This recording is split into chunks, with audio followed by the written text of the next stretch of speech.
Hei rakkaat kuuntelijat ja tervetuloa uuteen jaksoon podcastistamme Suomen oppimiseen. Hienoa, että olet taas mukana. Tänään puhumme aiheesta, joka on monelle arjessa hyvin tärkeä.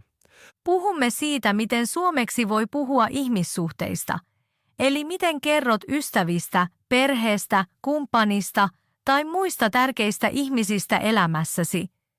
Monet oppijat osaavat jo puhua työstä, ruuasta tai harrastuksista, mutta ihmissuhteista ja tunteista he ovat vielä epävarmoja. Siksi harjoittelemme tänään yhdessä, miten näistä asioista puhutaan suomeksi. Se kuulostaa tosi mielenkiintoiselta, Petri. Uskon, että tämä aihe koskettaa monia ihmisiä. Kun opit uutta kieltä, et halua puhua vain helpoista asioista. Haluat puhua myös ihmisistä, jotka ovat sinulle tärkeitä, esimerkiksi omasta perheestä, ystävistä tai kumppanista. Muistan hyvin, miten vaikeaa se oli minulle aluksi. Osasin sanoa yksinkertaisia lauseita, mutta mietin aina, miten puhun suomeksi ihmissuhteista. Tuo on hyvin tyypillinen kokemus. Monet oppijat tuntevat jo paljon sanoja, mutta eivät tiedä, miten puhua henkilökohtaisista suhteista. Silti aihe on arjessa todella tärkeä. Kun tapaat uusia ihmisiä, puhe siirtyy nopeasti perheeseen tai ystäviin. Joku kysyy vaikka, onko sinulla sisaruksia, onko sinulla kumppani tai kuinka kauan olette tunteneet toisianne. Tällaisia kysymyksiä kuulee keskusteluissa tosi usein. Totta. Muistan keskustelun erään kollegan kanssa. Hän kysyi, onko minulla paljon ystäviä tässä kaupungissa? Ymmärsin kysymyksen, mutta en tiennyt, miten selittää tilanteeni. Halusin sanoa, että minulla on muutama hyvä ystävä, mutta ei kovin monta. Halusin myös kertoa, että kaipaan joskus perhettäni, mutta oikeat sanat puuttuivat. Juuri tällaisia tilanteita haluamme tänään katsoa yhdessä.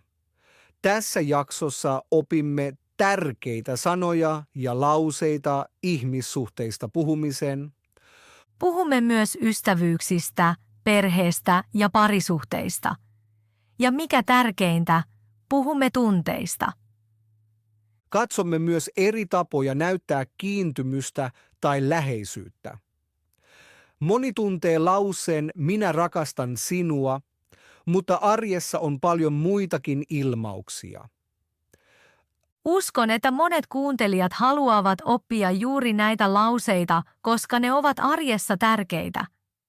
Aivan oikein. Siksi meillä on tälle jaksolle selkeä suunnitelma. Ensin puhumme tärkeistä ihmissuhdesanoista. Sitten katsomme, että miten omista suhteista voi kertoa. Lopuksi käsittelemme tunteita, kiintymyksen ilmauksia ja kuuntelemme esimerkkikeskustelun, jonka voitte toistaa ääneen. Pidän tästä erityisesti. Kun kuuntelee dialogeja ja toistaa ne, oppii tosi nopeasti. Ehdottomasti. Ennen kuin me aloitamme, mä haluan jakaa teille 3 pientä oppisääntöä, jotka auttavat tänään. Oi, tosi hyvä. Vinkit ovat aina hyödyksi. Ensimmäinen sääntö on, puhukaa hitaasti. Kun opit uutta kieltä, on ihan normaalia puhua hitaammin. Se auttaa aivoja käsittelemään sanat paremmin. Hyvä neuvo. Moni ajattelee, että pitää heti puhua nopeasti. Juuri niin. Mutta hitaasti ja selkeästi puhuminen on paljon parempaa. Toinen sääntö on, toista tärkeitä sanoja pari kertaa ääneen. Toisto todella auttaa oppimisessa. 3. sääntö on, käytä yksinkertaisia lauseita. Sinun ei tarvitse tehdä monimutkaisia rakenteita. Riittää, että sanot, tämä on paras ystäväni tai kaipaan perhettäni. Se poistaa paljon painetta. Juuri niin. Rakkaat kuuntelijat, haluamme myös kannustaa teitä osallistumaan aktiivisesti ja toistamaan lauseet ääneen. Kyllä, tehkää se oikeasti. Vaikka olisit yksin, puhu ääneen. Se tekee ison eron. Hienosti sanottu. Aloitetaan siis meidän aihe. Seuraavassa osassa puhumme tärkeistä sanoista, joita tarvitset, kun haluat puhua suomeksi ihmissuhteista. Olen valmis. Mennään.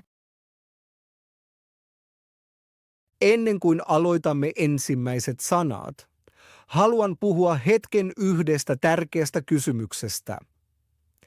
Miksi ihmissuhteet ovat niin suuri aihe, kun opimme kieltä? Rehellisesti sanottuna olen kysynyt sitä usein itsekin. Alussa suomea opiskellessa ajattelee lähinnä asioita, kuten ruoan tilaamista, ostoksilla käymistä tai reitin kysymistä. Nämä aiheet ovat toki tärkeitä. Mutta kun asuu maassa pidempään ja juttelee enemmän, huomaa pian, että monet keskustelut pyörivät ihmissuhteiden ympärillä. Totta, ihmiset puhuvat hyvin usein toisista ihmisistä. Aivan. Kun tutustut paremmin, puhe kääntyy nopeasti perheeseen, ystäviin, kumppaneihin tai kollegoihin. Olen kokenut tämän myös. Kun muutin uuteen kaupunkiin, tapasin uusia ihmisiä. Aluksi puhuimme helpoista asioista, esimerkiksi työstä tai säästä. Mutta muutaman minuutin jälkeen tulivat aivan toisenlaiset kysymykset. Mitä kysymyksiä ne olivat? Yksi henkilö kysyi minulta, onko sinulla sisaruksia? Toinen kysyi, asuuko perheesi täällä vai toisessa maassa?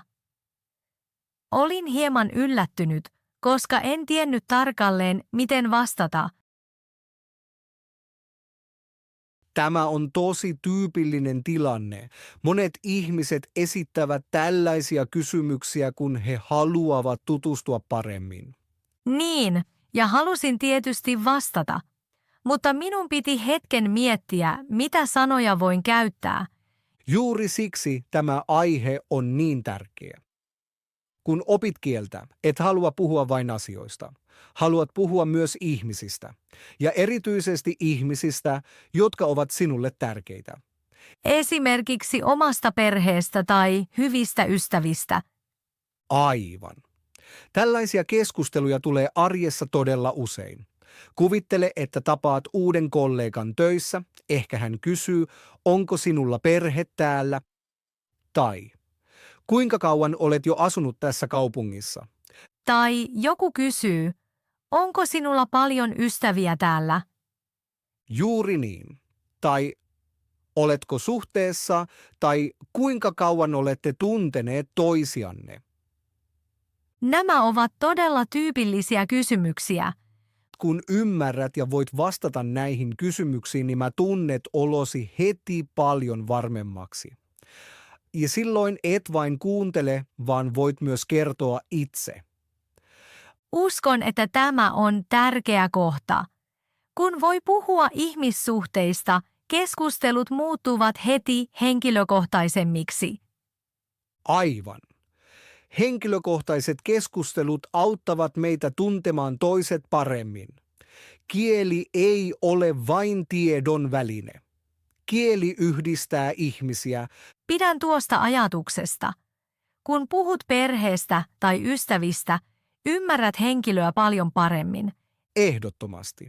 Siksi on hyödyllistä tuntea oikeat sanat ja lauseet. Jos joku kysyy, onko sinulla sisaruksia, haluat tietenkin pystyä vastaamaan. Tai jos joku kysyy, kuinka kauan olette tunteneet? Juuri niin. Tai missä te tapasitte?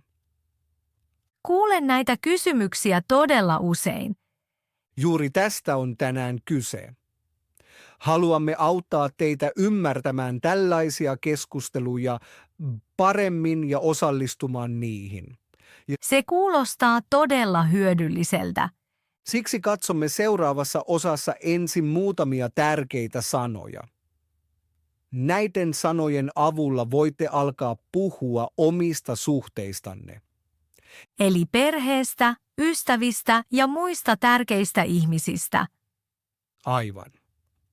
Kun tunnette nämä sanat, on paljon helpompaa käydä tällaisia keskusteluja. Hyvä Pihla. Olemme jo puhuneet, miksi ihmissuhteet ovat tärkeitä arjessa, joten katsotaan nyt muutamia sanoja. Kun haluat puhua ihmissuhteista, tarvitset ensin pienen perussanaston. Nämä sanat kuulet monissa keskusteluissa. Kuulostaa hyvältä, mutta rehellisesti sanottuna olin ennen tästä aiheesta usein epävarma. Tunsin joitakin sanoja, mutta en tiennyt tarkasti, milloin mitäkin sanaa käytetään. Se on ihan normaalia. Monet oppijat tuntevat yksittäisiä sanoja, mutta eivät ole varmoja merkityksestä tai käytöstä, ja siksi käymme tärkeimmät sanat nyt läpi askel askeleelta. Tosi hyvä. Sitten voin kysyä heti, jos en ymmärrä jotain. Juuri sitä me haluamme. Aloitetaan hyvin tunnetulla sanalla ystävä tai poikaystävä, tyttöystävä. Opin tämän sanan jo hyvin varhain, mutta rehellisesti sanottuna olin pitkään hämmentynyt. Ihanko totta? Miksi? Monessa kielessä samankaltainen sana tarkoittaa aina romanttista suhdetta, mutta suomeksi ystävä on vain hyvä kaveri, ei kumppani. Aivan. Tämä on tärkeä asia. Suomeksi meillä on eri sanat eri suhteille. Ystävä on hyvä kaveri, johon luotat ja jonka kanssa vietät aikaa. Romanttista kumppania kutsutaan poikaystäväksi tai tyttöystäväksi. Alussa tämä sekoitti minua todella. Siksi asiayhteys on tärkeä. Jos joku sanoo, tämä on paras ystäväni, hän puhuu yleensä ystävyydestä.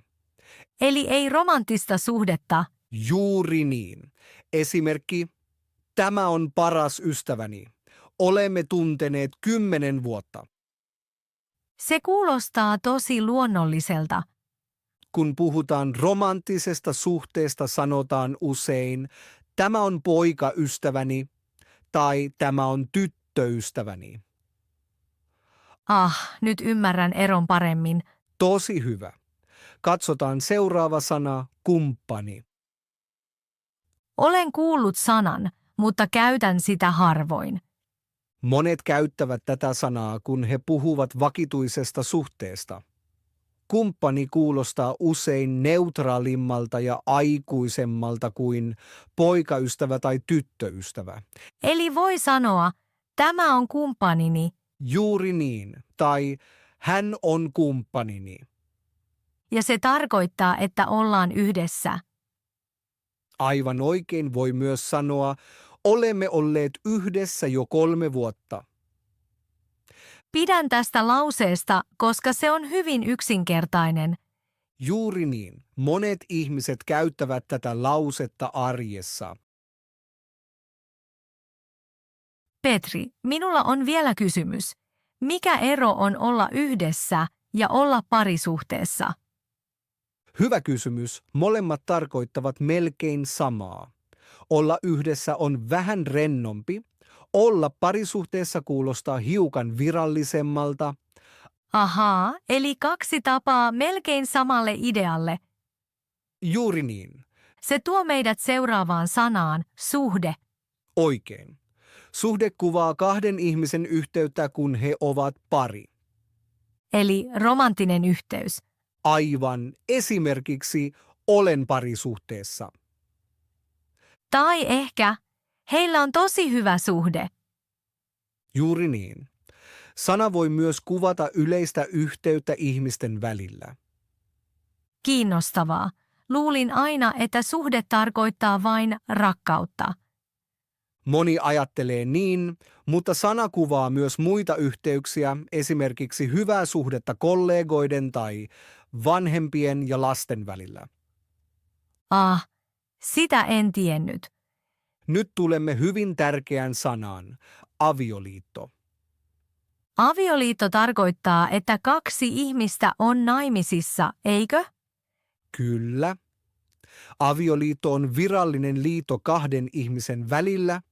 He ovat menneet naimisiin. Eli jos joku sanoo, heillä on onnellinen avioliitto. Juuri niin. Petri, vielä yksi kysymys. Kuuleeko sanaa avioliitto usein arjessa? Kyllä, varsinkin kun ihmiset puhuvat perheestään tai elämästään. Puhutaanpa perheestä, se on varmaan yksi tärkeimmistä sanoista. Ehdottomasti. Perhe kuvaa sukulaisiasi, esimerkiksi vanhempia, sisaruksia tai lapsia. Eli äitini, isäni ja siskoni kuuluvat perheeseeni. Juuri niin. Voisit sanoa, minulla on hyvä suhde siskooni. Olen kuullut sanan suhde, mutta en ollut varma sen merkityksestä. Suhde kuvaa kahden ihmisen välistä yhteyttä. Esimerkiksi, minulla on hyvä suhde perheeseeni. Se siis tarkoittaa, että tulemme hyvin toimeen. Juuri niin. Petri, kuulen usein myös sanan kollega. Kyllä, kollega on henkilö, jonka kanssa työskentelet. Eli joku samasta firmasta tai toimistosta. Aivan. Esimerkiksi hän on kollegani. Ja joskus kollegoista tulee myös ystäviä. Se pitää usein paikkansa. Olen kuullut myös sanan tuttava. En ihan ymmärrä eroa ystävään. Hyvä kysymys. Tuttava on henkilö, jonka tunnet, mutta et kovin hyvin. Eli henkilö, jonka kanssa en vietä paljon aikaa. Juuri niin. Ehkä olette tavanneet muutaman kerran tai tunnette toisianne työn kautta. Eli vähemmän läheinen kuin ystävä. Juuri niin. Petri, minusta tuntuu, että luottamus on myös hyvin tärkeä sana. Ehdottomasti. Luottamus on yksi jokaisen suhteen perusta. Mitä luottamus tarkalleen tarkoittaa? Luottamus tarkoittaa että uskot toiseen ja voit tukeutua häneen. Eli voin kertoa hänelle henkilökohtaisia asioita. Juuri niin. Esimerkiksi luottamus on tärkeää parisuhteessa, Se kuulostaa hyvin loogiselta. mutta suhteet eivät ole aina täydellisiä, siksi on myös toinen sana, riita. Kyllä, tunnen tämän sanan valitettavasti myös. Riita tarkoittaa sitä, että kaksi ihmistä on eri mieltä. Eli kun ihmiset suuttuvat tai keskustelevat kovaan ääneen. Juuri niin. Voit sanoa vaikka, meillä oli eilen riita. Mutta riita ei tarkoita automaattisesti, että suhde on huono. Aivan. Riidat kuuluvat joskus suhteisiin. Ja viimeinen sana oli läheisyys, eikö? Kyllä. Läheisyys kuvaa tunnetta, että kaksi ihmistä on henkisesti hyvin lähellä. Eli kun ihmiset ovat toisilleen hyvin tärkeitä. Juuri niin. Esimerkki, tunnen olevani hyvin lähellä perhettäni. Se on tosi kaunis lause. Kyllä. Läheisyys ja luottamus ovat kaksi hyvin tärkeää asiaa monissa suhteissa. Huomaan juuri jotain. Kun tunnen nämä sanat, voin jo kertoa paljon elämästäni. Juuri se on idea.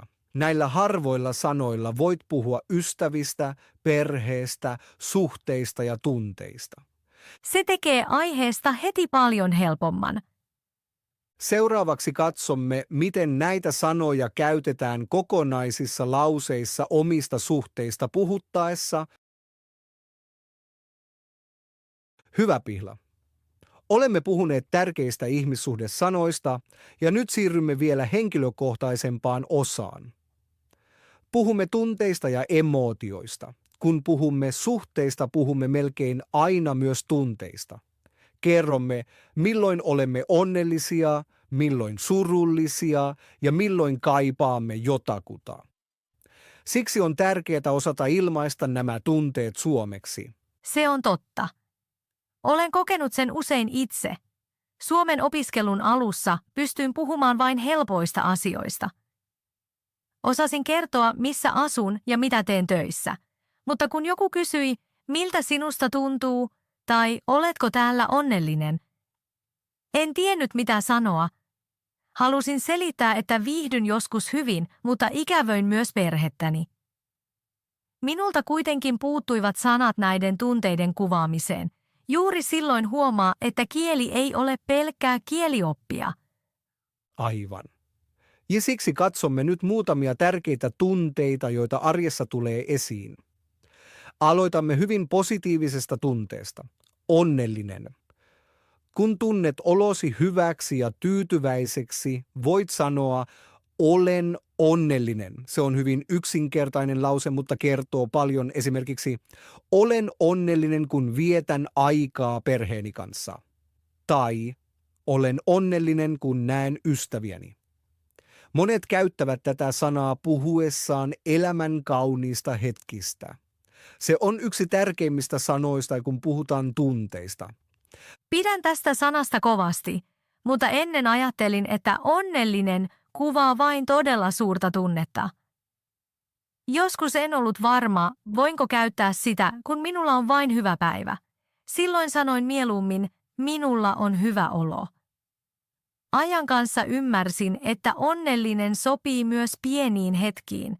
Esimerkiksi kun käy mukavan keskustelun tai viettää rauhallisen illan ystävien kanssa. Silloin voi sanoa, olen tänään tosi onnellinen. Se kuulostaa hyvin luonnolliselta. Juuri näin. Samankaltainen ilmaus on odotan innolla.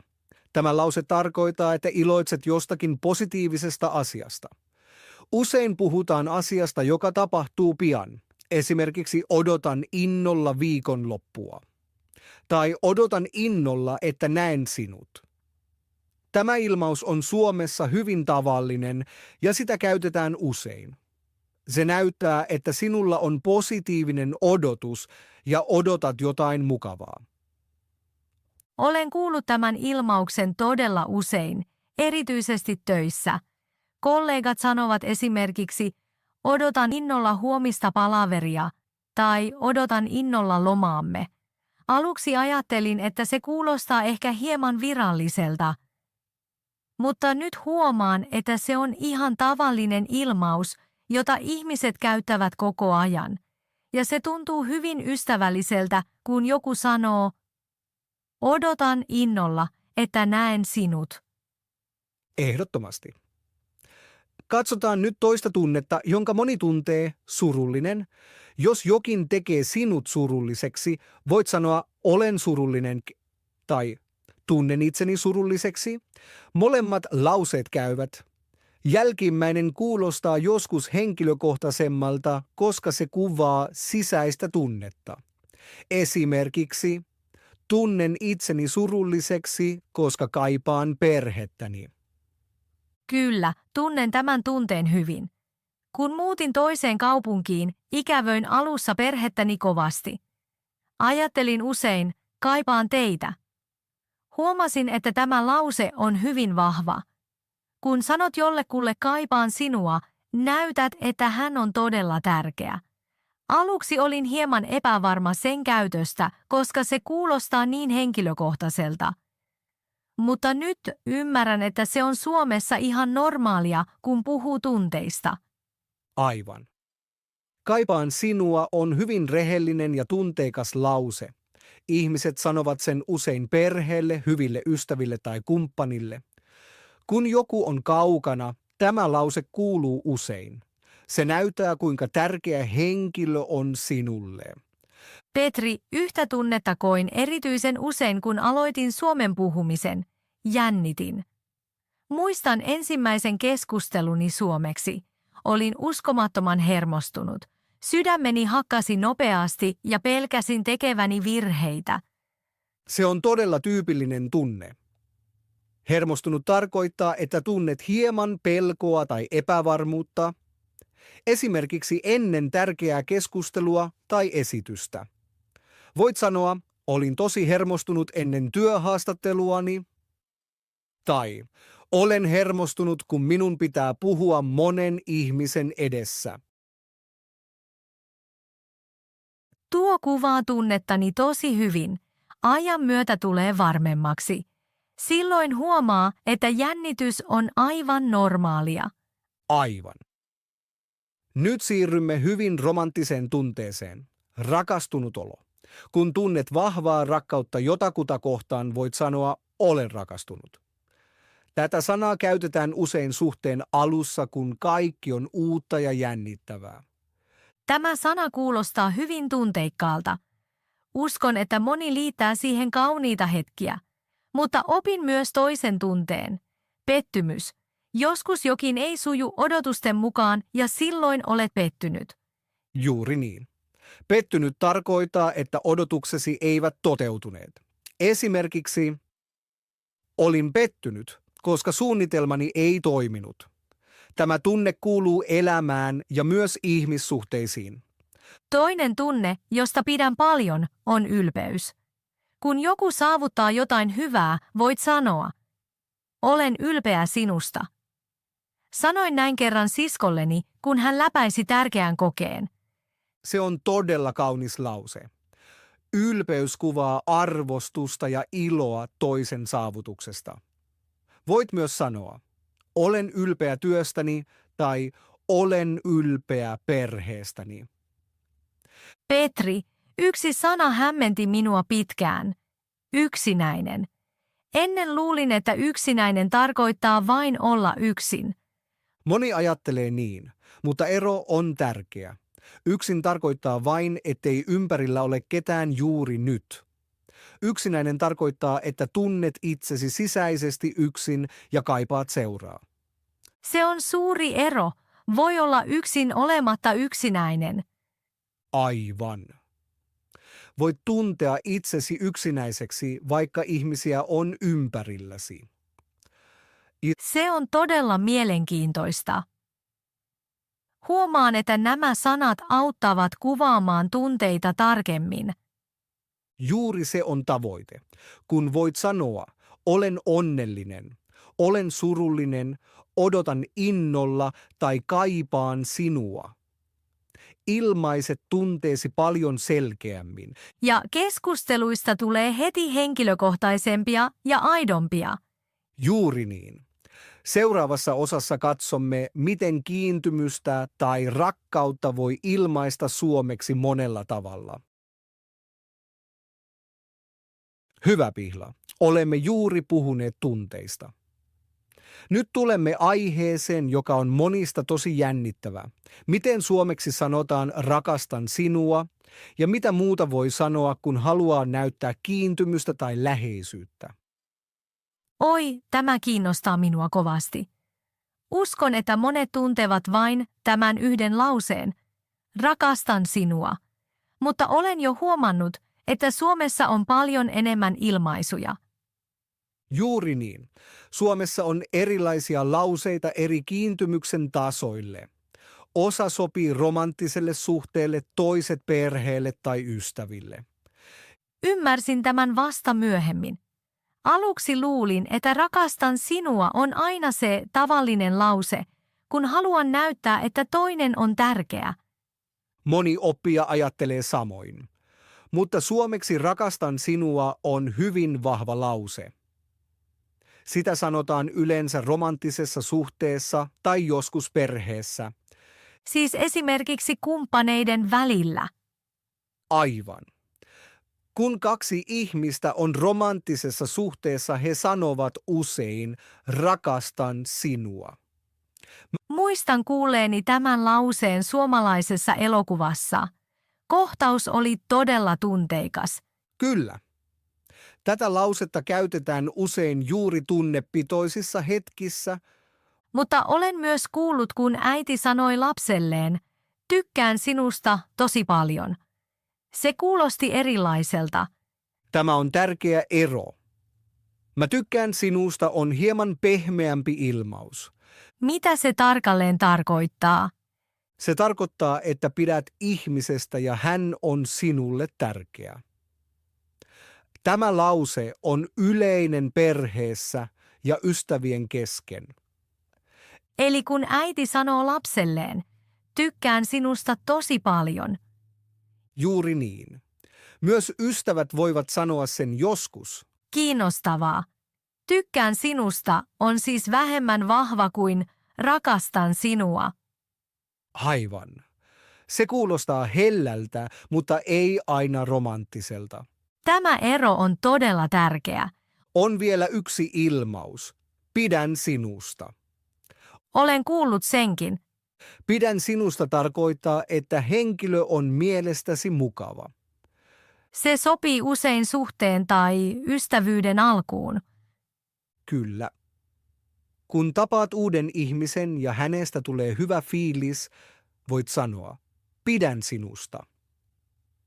Se kuulostaa ystävälliseltä ja avoimelta. Totta. Se näyttää kiinnostusta, mutta ei ole yhtä vahva kuin rakastan sinua. Petri, kuulin kerran lauseen, josta pidin paljon. Olet minulle tärkeä. Se on todella kaunis ilmaus. Minusta se tuntuu hyvin rehelliseltä. Niin. Olet minulle tärkeä tarkoittaa, että ihmisellä on erityinen paikka elämässäsi. Eli joku, joka on lähellä sydäntäni. Juuri niin. Tätä lausetta käytetään ystävien, kumppanien ja perheen kanssa. Pidän erityisesti tästä lauseesta. Se kuulostaa rauhalliselta, mutta merkitsee paljon. Se on totta. Joskus yksinkertaiset sanat kertovat paljon. Toinen lause, jonka mainitsin, on kaipaan sinua. Kyllä, se ilmaisee, että haluaisit henkilön olevan luonasi. Sanoin tämän kerran hyvälle ystävälleni, joka muutti toiseen kaupunkiin.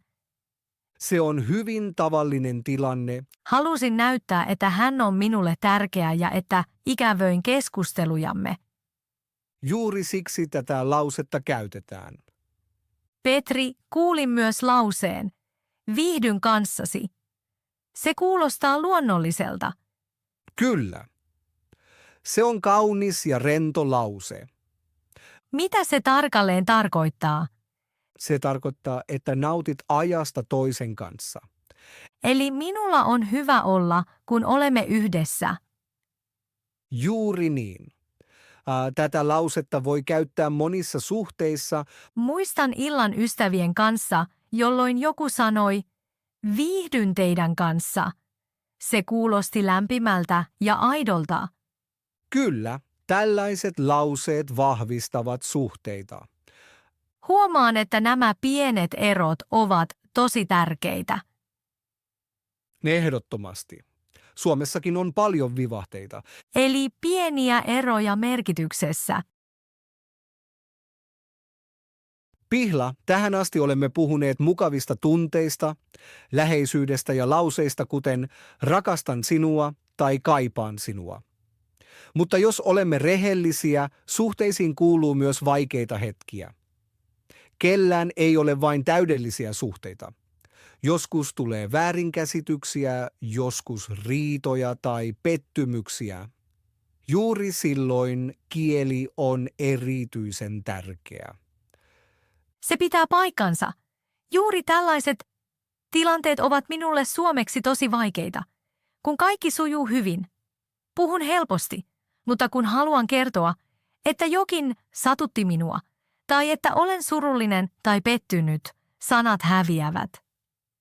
Tuo on hyvin tyypillinen kokemus kielen opiskelussa.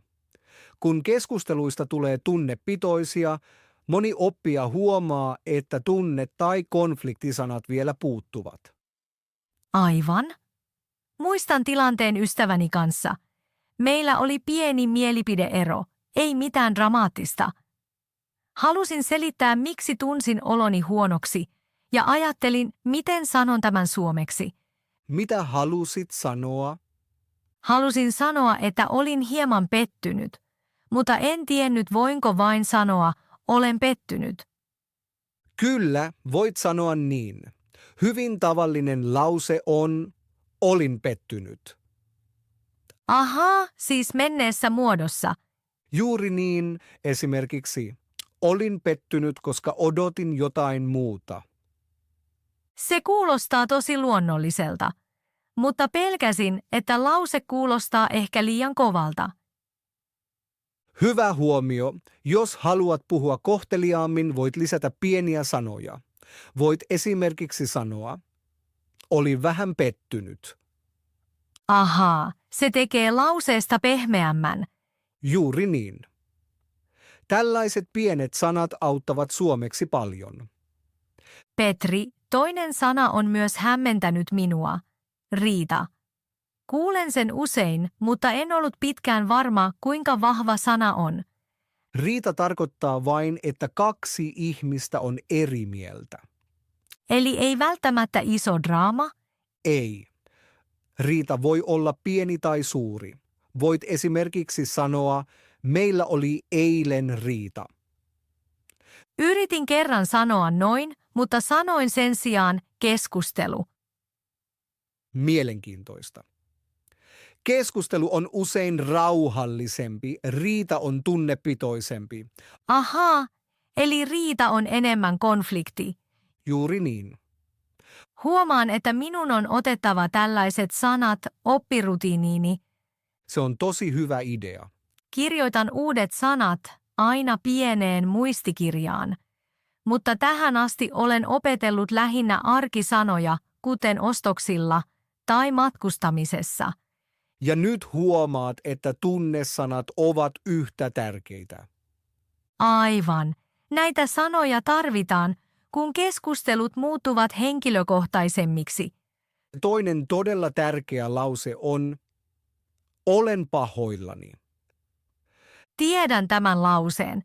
Se on tosi tärkeä, kun haluat pyytää anteeksi. Eli kun huomaan tehneeni virheen. Juuri niin. Voit sanoa, olen pahoillani. Minusta tämä lause on vahva, vaikka se on lyhyt. Kyllä, joskus yksinkertaiset lauseet kertovat paljon. Petri, sanoin kerran keskustelussa, haluan olla rehellinen, mutta en tiennyt kuulostaako se oudolta.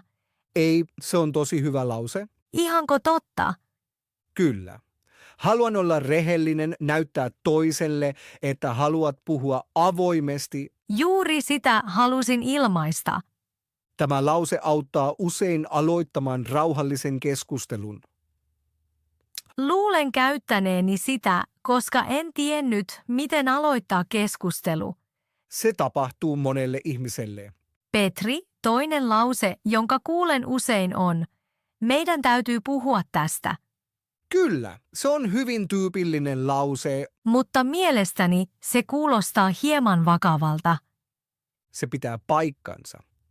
Tätä lausetta käytetään usein, kun aihe on tärkeä. Eli kun halutaan selvittää ongelma. Juuri niin. Luulen, että tällaiset lauseet ovat monille oppijoille vaikeita, koska niissä on tunteita. Se on totta. Juuri siksi ne on hyvä tuntea. Ajattelen lisääväni nämä lauseet myös oppirutiiniini. Miten tekisit sen? Kirjoitan ehkä pieniä esimerkkilauseita ja luen ne ääneen.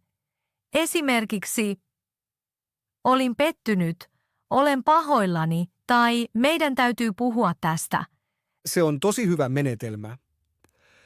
Kun harjoittelen näitä lauseita, tunnen oloni varmemmaksi oikeassa keskustelussa. Juuri niin. Kielen opiskelun tavoite on, että et vain tunne sanoja, vaan myös käytät niitä oikeissa tilanteissa. Huomaan taas tänään, miten tärkeää tunnekieli on. Ehdottomasti. Kun tunnet nämä lauseet, voit käydä vaikeatkin keskustelut kunnioittavasti ja rauhallisesti. Se auttaa paitsi suomen oppimisessa myös oikeassa elämässä. Juuri näin. Ennen kuin lopetamme, haluan antaa muutaman pienen vinkin. Nämä vinkit auttavat teitä käyttämään jakson sanoja oikeasti. Ensimmäinen vinkki on hyvin helppo. Kirjoittakaa omista suhteistanne. Ottakaa pieni vihko tai puhelin, kirjoittakaa muutama lause perheestä, ystävistä tai kumppanista, esimerkiksi minulla on hyvä ystävä. Tai näen perheeni viikonloppuna. Pidän tästä paljon, teen itse asiassa samaa. Kirjoitan joskus lyhyitä lauseita päivästäni. ehkä voin nyt kirjoittaa enemmän ihmissuhteistani. Juuri niin. Toinen vinkki on, harjoitelkaa dialogeja ääneen.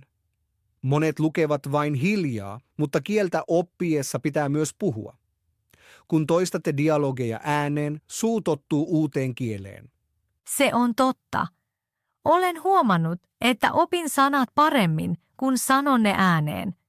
Kolmas vinkki on kuvata tunteitanne arjessa. Jos olette onnellisia, sanokaa olen onnellinen. Jos kaipaatte jotakuta, sanokaa kaipaan sinua. Tuo on hieno idea, koska silloin kieli liittyy suoraan omaan elämään. Juuri niin. Ja viimeinen vinkki, toistakaa uusia sanoja säännöllisesti. Kun kuulette uuden sanan, käyttäkää sitä monta kertaa. Uskon, että se on oppimisen avain.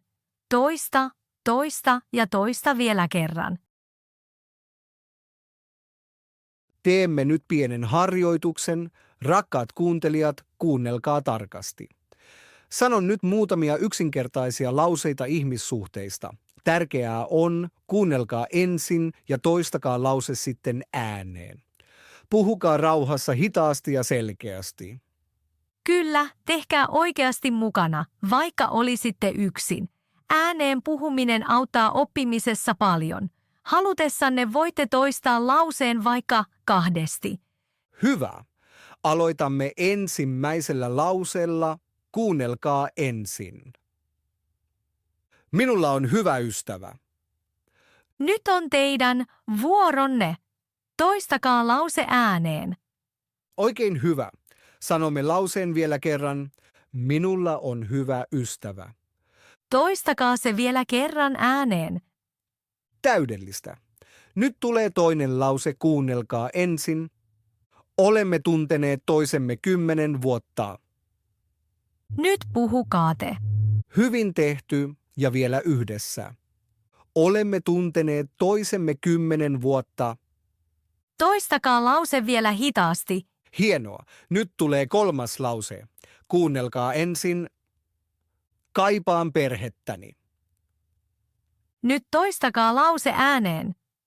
Erittäin hyvä. Toistamme sen vielä kerran. Kaipaan perhettäni. Sanokaa se vielä kerran hitaasti. Täydellistä. Nyt tulee viimeinen lause. Kuunnelkaa ensin. Ystäväni ovat minulle tosi tärkeitä. Nyt toistakaa lause. Erittäin hyvä ja vielä kerran. Ystäväni ovat minulle tosi tärkeitä. Sanokaa se viimeisen kerran ääneen. Mahtavaa. Jos haluatte, voitte nyt keskeyttää podcastin hetkeksi ja toistaa kaikki lauseet vielä kerran. Juuri niin. Mitä useammin sanotte nämä lauseet ääneen, sitä luontevammalta Suomi tuntuu. Ja ajan myötä huomaatte, että voitte yhä helpommin puhua omista suhteistanne. Todella hyvin tehty. Hyvä Pihla. Tämän päivän jakso on nyt lopussa. Tänään puhuimme siitä, miten suomeksi voi puhua ihmissuhteista ja tunteista. Opimme tärkeitä sanoja esimerkiksi ystäville, perheelle ja kumppanille. Näimme myös, miten ilmaista tunteita, kun on onnellinen, surullinen, hermostunut tai jopa pettynyt. Kyllä, ja huomasin taas, kuinka tärkeitä nämä sanat ovat arjessa. Kun oppii uutta kieltä, ajattelee ensin asioita kuten ruoan tilaamista tai reitin kysymistä. Mutta jos haluaa oikeasti tutustua ihmisiin, täytyy pystyä puhumaan myös tunteista ja suhteista. Aivan. Juuri tällaisissa keskusteluissa kieli todella herää eloon. Kun voit kertoa, kuka on sinulle tärkeä, ketä kaipaat tai milloin olet onnellinen, keskustelu muuttuu heti henkilökohtaisemmaksi. Minusta tuntuu myös, että se tuo ihmiset lähemmäksi. Kun joku sanoo suomeksi, miltä hänestä tuntuu, ymmärrämme häntä paljon paremmin. Ehdottomasti. Kieli yhdistää ihmisiä. Mitä enemmän sanoja ja lauseita tunnette, sitä helpompi on käydä oikeita keskusteluja. Uskon, että monet kuulijat huomasivat tänään, ettei tarvita monimutkaisia lauseita. Usein riittävät yksinkertaiset lauseet kuten kaipaan sinua tai perheeni on minulle tärkeä. Juuri niin. Muutama selkeä sana voi merkitä todella paljon. Petri, sain tänään uuden idean oppirutiiniini. Ihanko totta? Kyllä. Haluan yrittää sanoa joka päivä 1 tai 2 lausetta suhteistani tai tunteistani suomeksi. Esimerkiksi, tänään olin tosi iloinen, kun näin ystäväni. Se on todella hyvä harjoitus. Kun puhuu omasta elämästä, sanat jäävät mieleen paljon paremmin. Juuri näin. Ja rakkaat kuuntelijat, olemme nyt uteliaita teistä. Miettikää hetki, kenet haluaisitte kuvailla suomeksi? Ehkä hyvän ystävän, perheenjäsenen tai henkilön, joka on teille hyvin tärkeä. Kokeilkaa sanoa yksinkertainen lause. Esimerkiksi, paras ystäväni on todella avulias tai kaipaan perhettäni. Juuri niin. Tällaiset pienet lauseet ovat oikeiden keskustelujen alku. Jos piditte tästä jaksosta, toivomme, että olette mukana myös seuraavalla kerralla. Kiitos paljon, että kuuntelitte tänään. Toivotamme teille paljon menestystä suomen oppimisessa. Kuullaan seuraavassa jaksossa. Moikka kaikille! Kuulemiin.